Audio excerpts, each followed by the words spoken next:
me ask you something.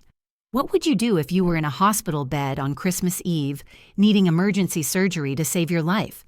Now, imagine you're a widowed mom to 2-year-old twins, and imagine the only people you can call for help, your own parents, say no.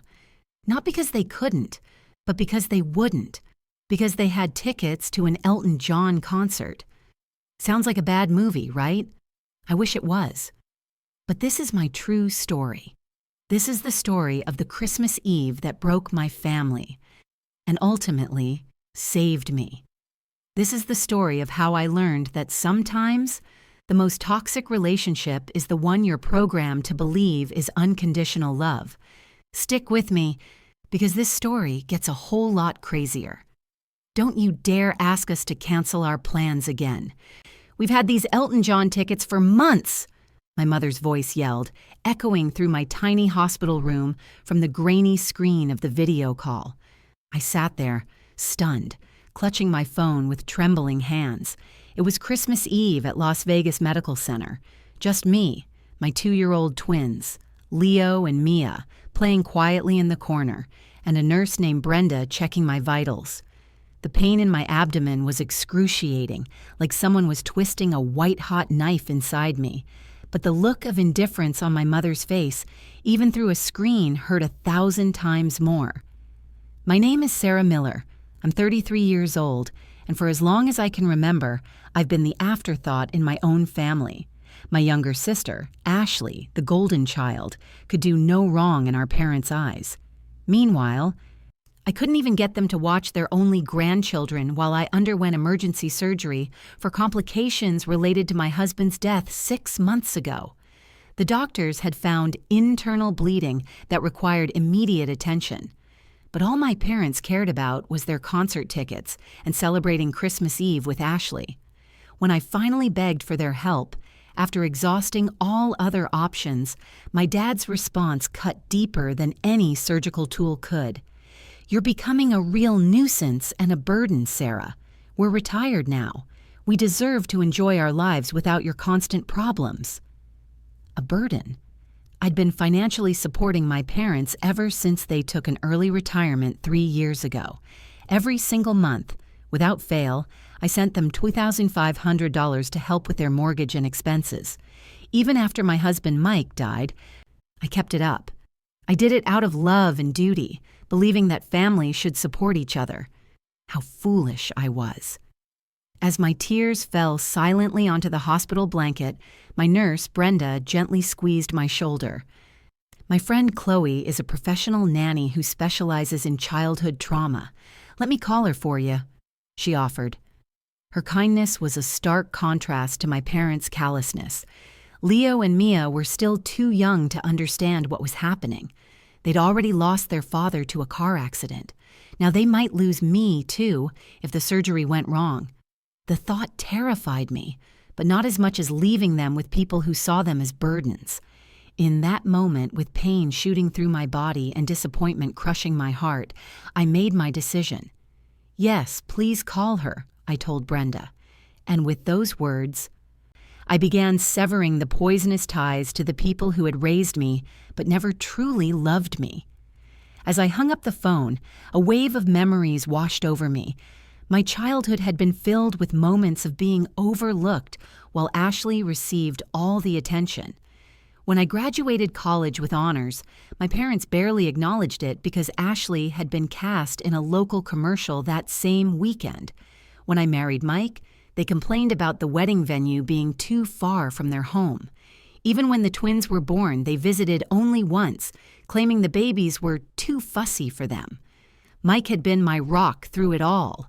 He understood the pain of family disappointment, having been estranged from his own father for years. "We'll build our own family," he would say, "one that knows how to love." And we did, creating a warm home filled with laughter and acceptance. But 6 months ago, a drunk driver stole him away, leaving me to raise our children alone while battling depression and grief. Despite my loss, I continued supporting my parents. I even increased the monthly amount when they mentioned struggling with inflation. I wanted to be better than them, to show that family should stand by each other no matter what. The irony was crushing. Here I was, bleeding internally, possibly dying, and they couldn't miss one concert to care for my children. Brenda returned with news that her friend, Chloe, would arrive within the hour. "She's amazing with kids," Brenda assured me. "She used to work with trauma victims at the Children's Hospital before becoming a private nanny." "How much will this cost?" I asked, worry creeping into my voice. Medical bills were already piling up since Mike's insurance coverage had limitations. "Don't worry about that now," Brenda said. "Let's focus on getting you ready for surgery." But I was worried. I thought about the $2,500 I was scheduled to transfer to my parents next week, money that could now help pay for childcare instead. The thought sparked something inside me, a flame of self-preservation that had been extinguished years ago. When Chloe arrived, she was everything Brenda had promised: kind, professional, and immediately connecting with the twins. As hospital staff prepared me for surgery, I made a decision. "Could you bring me my phone one more time?" I asked Brenda. With shaking hands, I sent 2 messages. The first was to my bank, canceling all future automatic transfers to my parents' account. The second was to my parents. "I will no longer be providing financial support. My children and I deserve better than being your afterthoughts. Don't contact me again." As they wheeled me toward the operating room, I felt something unexpected through the pain and fear. Freedom. The surgery was successful, but it left me weaker than anticipated. I spent 5 days in the hospital, drifting in and out of consciousness, grateful for Chloe, who had gone above and beyond by staying with the twins in my hospital room during the days and taking them to my apartment at night. During one of my more lucid moments, I noticed my phone blinking with notifications. 27 missed calls and numerous text messages from my parents and Ashley. Most of the messages followed a predictable pattern: confusion, then anger, then desperate pleas about their mortgage payment. Not once did they ask how my surgery went, or if the twins were okay. The final message from my father was particularly telling. "You can't just cut us off like this. We've planned a cruise next month and the tickets are non-refundable." My sister's messages were different. "Mom and Dad just told me you were having some minor procedure. What's going on? Why are they freaking out about money?" It dawned on me that my parents had lied to Ashley about the severity of my situation to justify their choice of concert over grandchildren. I decided to tell her the truth, sending her the full story while still groggy from medication. Her response came quickly. "Oh my God, Sarah. I had no idea it was an emergency surgery. They told me you were just being dramatic about a routine checkup. I would have watched Leo and Mia if I'd known." "I'm so sorry." I believed her. Ashley wasn't cruel. She had just been raised in an environment where she was taught that her needs came first. Perhaps this revelation would help her see our parents for who they truly were. By the time I was discharged, I had made several decisions. First, I hired Chloe part-time to help with the twins during my recovery. Second, I contacted a lawyer to draft a will, designating a trusted friend as the twins' guardian should anything happen to me, certainly not my parents. Third, I blocked my parents' numbers, allowing only Ashley limited contact as I assessed her sincerity. The financial implications of my decision were significant. The $2,500 monthly payment I'd been making to my parents represented nearly a third of my income as a graphic designer. Without that burden, I could actually afford proper childcare and maybe even start rebuilding the emergency fund that had been depleted after Mike's death. That night, as I lay in my own bed with the twins, sleeping in their room across the hall, I felt a complex mix of emotions. There was guilt, the ingrained feeling that I was somehow wrong for putting myself and my children first. There was fear about managing recovery while caring for 2 toddlers. But there was also an unfamiliar sense of self-respect taking root. My phone pinged with a text from Ashley. "I just had a huge fight with Mom and Dad about how they treated you. I'm staying at a hotel tonight. Can we talk tomorrow?" Maybe, I thought, I wasn't completely alone after all. 2 weeks after my surgery, I was slowly regaining my strength. The incision site still throbbed painfully when I moved too quickly, but I was managing better each day. Chloe was a godsend, arriving each morning to help with the twins while I worked from home. Ashley had visited twice, bringing healthy meals and spending time with Leo and Mia. Our conversations were cautious at first, but eventually she opened up about her own experiences with our parents. "They always made it seem like you were the one choosing to distance yourself from the family," she admitted one evening. "I never realized they were pushing you away." Then came the knock at the door, the one I had been half expecting. Through the peephole, I saw my parents. My mother was clutching her designer purse nervously, while my father stood with his arms crossed, that familiar impatience etched on his face. "What do you want?" I asked, my voice steadier than I expected. "Sarah, darling, we've been so worried," my mother began, her sugary tone immediately raising my defenses. "We're fine," I replied flatly. "Now, if that's all—" "It's not all," my father interrupted, pushing slightly against the door. "We need to discuss this ridiculous financial situation. The bank called about our mortgage payment, and we had to dip into our cruise savings to cover it." The audacity was breathtaking. No questions about my recovery, no concern for their grandchildren, just demands about money. "I told you, I'm cutting financial ties," I said. "I meant it."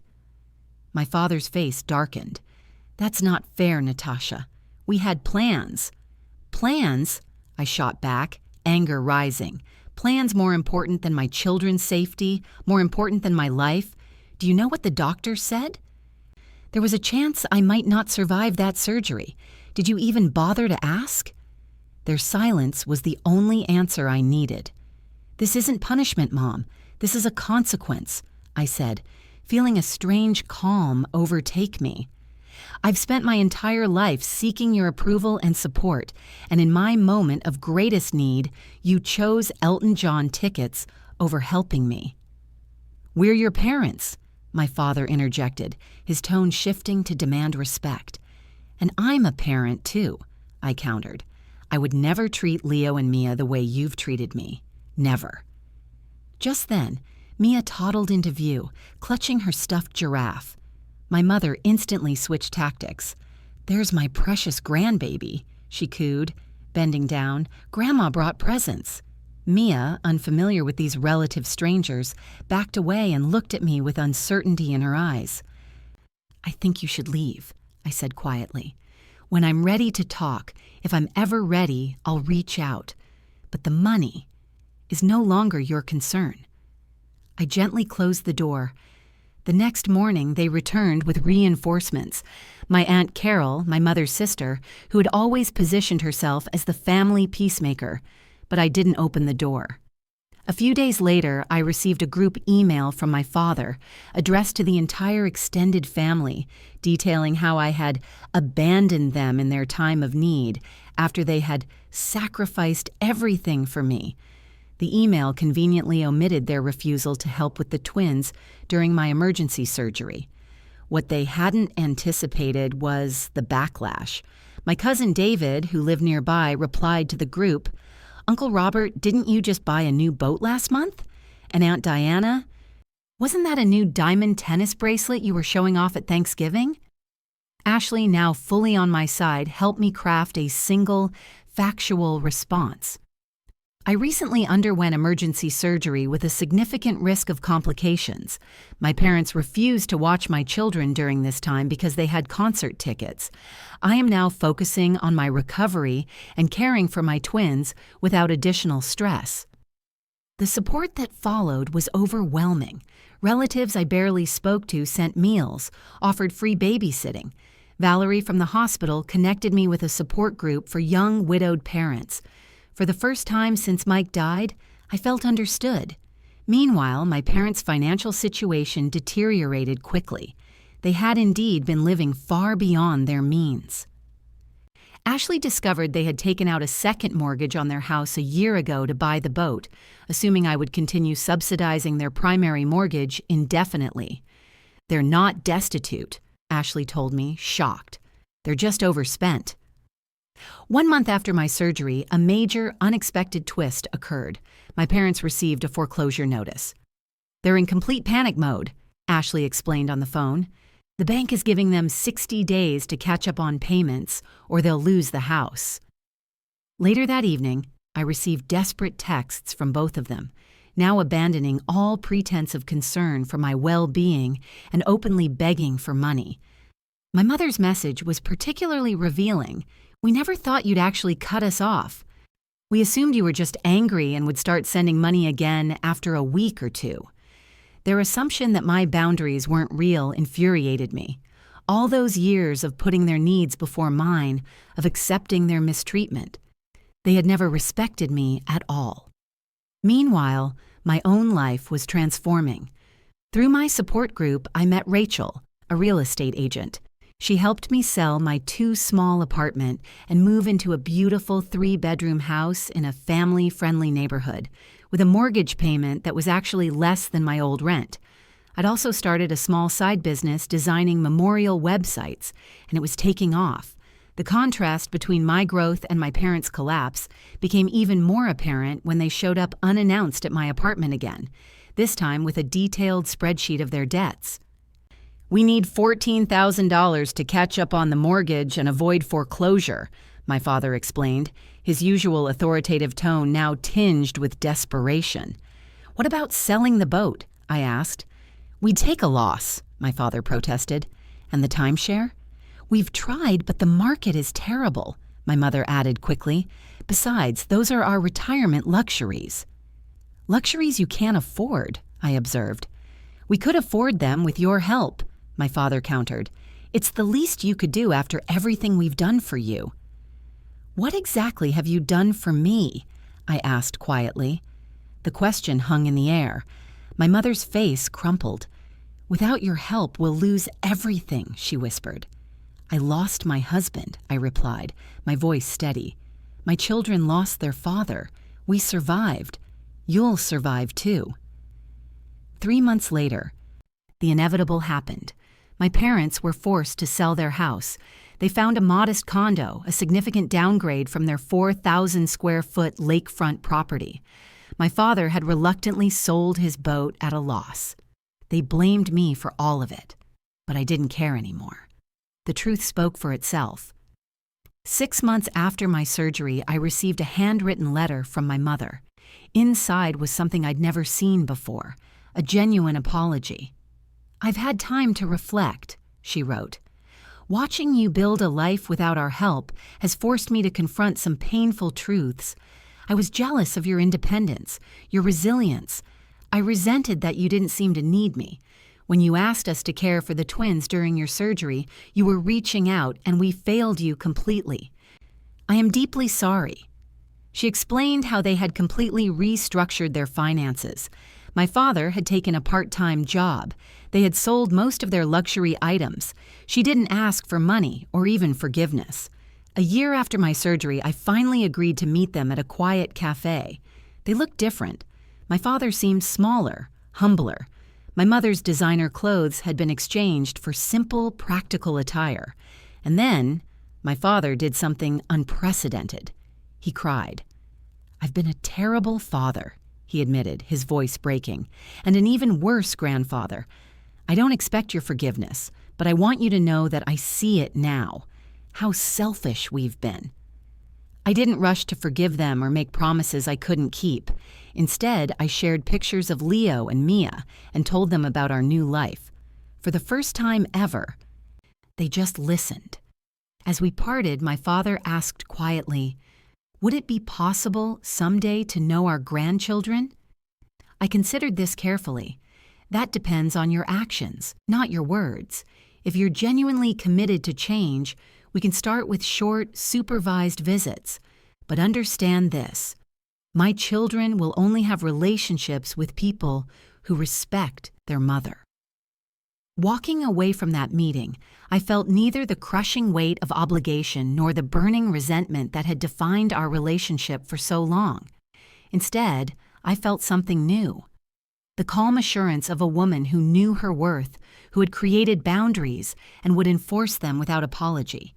Whether my parents could truly change remained to be seen, but I had already transformed. From a daughter desperate for approval into a mother fierce in her protection and clear in her expectations. And that, finally, was true freedom. This story isn't about revenge, it's about rebirth. It's about breaking toxic cycles so you can build something healthy and beautiful from the ashes. Sometimes the family you choose is your real family, and sometimes the most self-loving thing you can do is walk away. Now, I want to hear from you. Have you ever had to set a difficult boundary with your family? What was the hardest part about putting yourself first? Share your stories in the comments below. I read them, and you'll see that you're not alone.